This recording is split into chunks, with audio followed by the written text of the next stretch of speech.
Alright, let's try to make a second video, how to empty a duck pond. It's starting to get a little late in the evening. Sun is going down.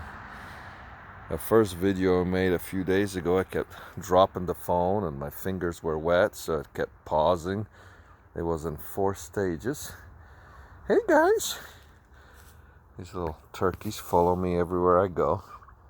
I hatched them in a brooder. There's one more already going into the house. Anyway, I had used a submersible little giant pump, 6 CIM, for almost 30 years. It was perfect. When it finally gave out on me, I bought this complete cast iron Zoller model. The reason why I did that, the bottom here, this is full cast iron. That little giant model, within the first couple of years, the legs started breaking and cracking. This is complete cast iron. I have to clean out that center impeller. So all I do is hook it up and it goes to the field. So everything I do is for simplicity after many, there you go, trials and errors. So let's see if I can do it one-handed without falling in. Well, maybe not. These are just like fire hydrant clamps. So I'll clamp it on, pause it, and continue from there. As you can see, it's going down pretty fast. It was just a second ago I switched it on. So what I'm going to do is get my special device, my little door wedge here. Once that water starts going down, it's okay, guy. I will lift this entire structure up. Now this is the tricky part. Let me get the hose. See if I can switch it on without spraying myself like I did the last time. There's lots of poop and debris on the bottom. As you can see on the outside, we'll spray it off. So the purpose is to, there we go, a little easier.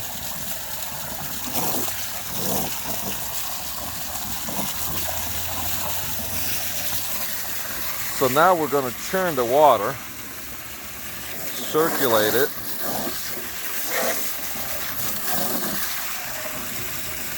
That way it will suck up all the debris. I will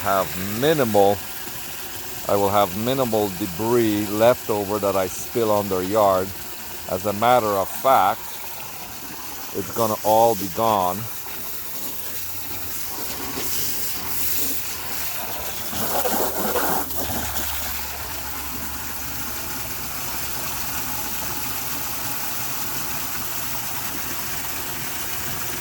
So literally, this is a 150 gallons. It is max capacity for convenience. I'll show you when I remove the tank. If I made it any larger, it would be unmanageable. We make the tank for them not so they can swim laps, but so that they can play around and do their hygiene. We're almost there. This is going to be the tricky part. Lifting the tank up. And you'll soon see why. I might have to dump the hose on the ground. Hopefully it doesn't spray me.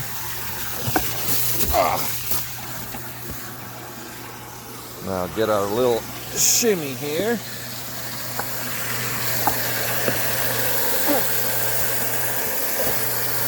Not quite ready. Still too heavy.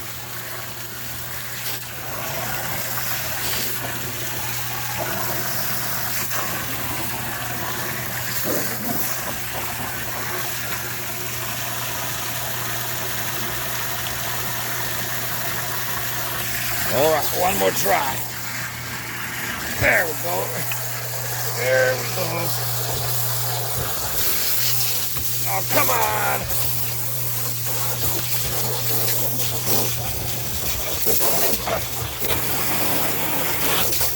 Crap.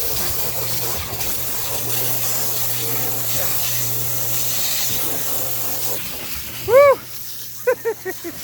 Not that easy one-handed. As you can see the principle here.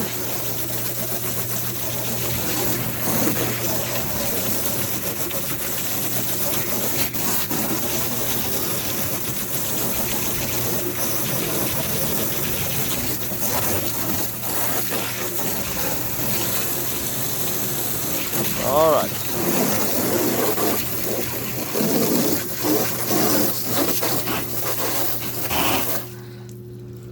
Okay. That was fun. Not. Unplug it. So, now all we have to do is pull it out.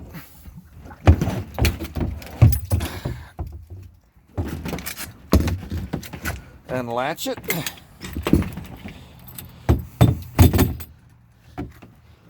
Alright.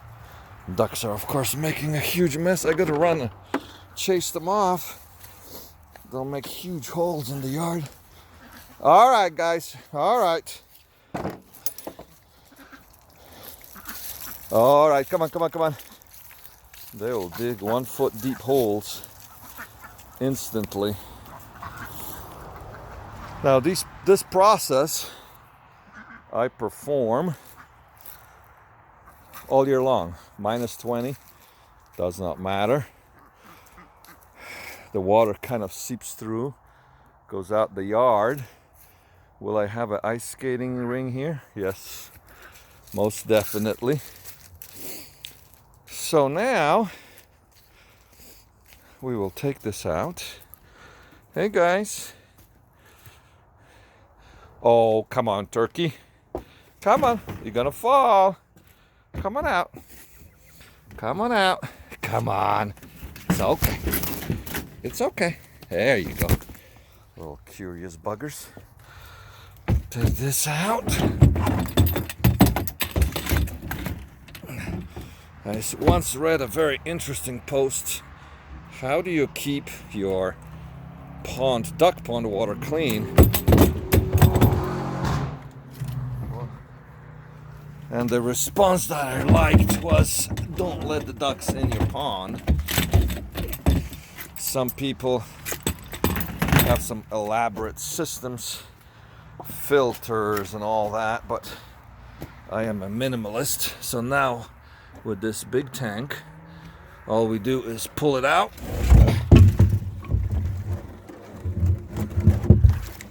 And all that's left is some leaves. We tilt it. That's it. Clean tank.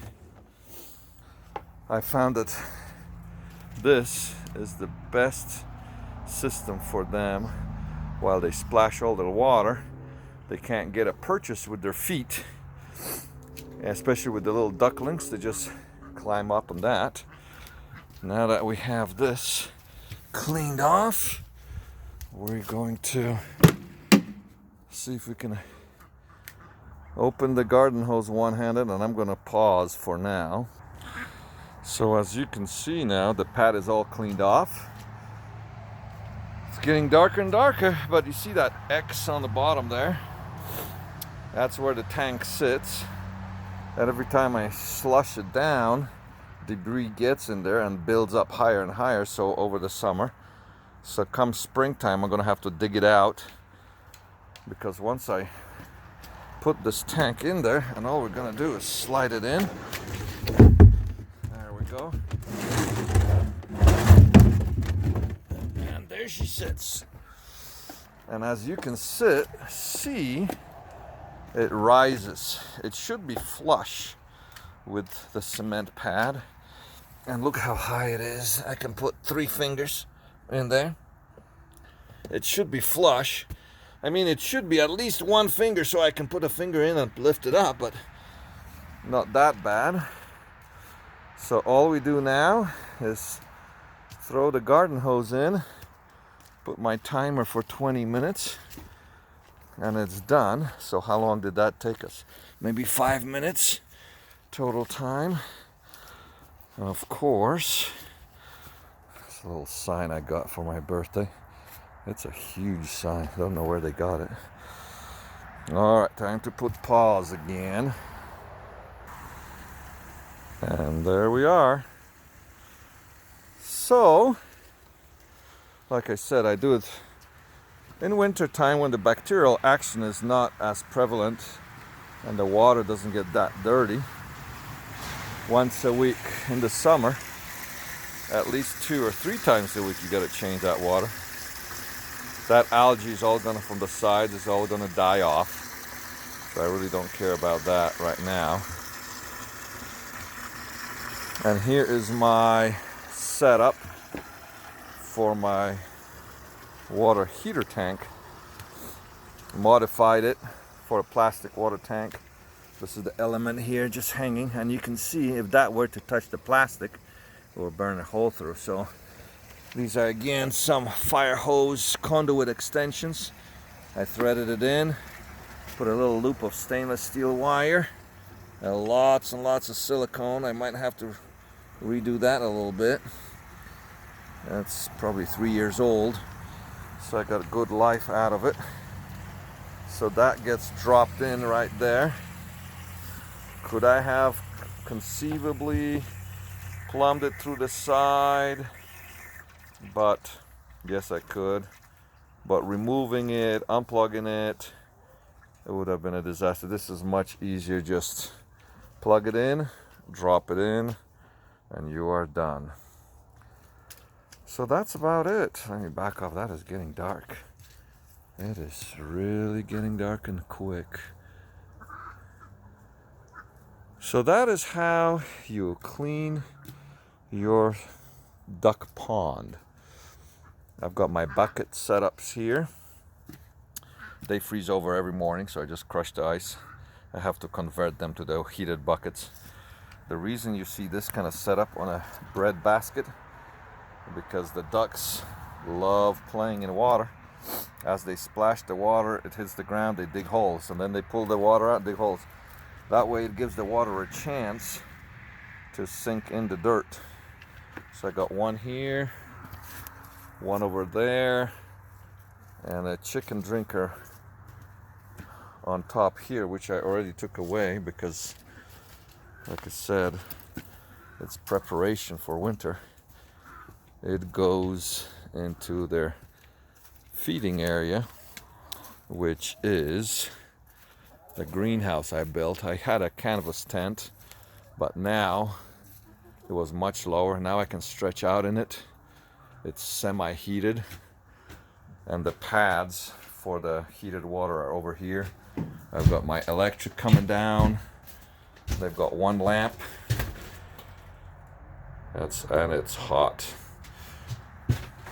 Once I put the second barn door in with a flapper, it is toasty in there for them. And especially the chickens, they don't like wading through the snow. Go on in, guys. A fight for the roost control. I'll have to adjust the lights. The sooner the lights go off, they settle down faster. Actually, they should be switching off very, very shortly. And here we have the duck house. I will post a video on bedding change. There's the turkey in there, shares the house with the ducks. Again, it was a donation, so every animal I have is a rescue donation. So we have to somehow make things work. All right, where's my little turkeys? They still think they're going in the house. Hey guys, you are going to go inside.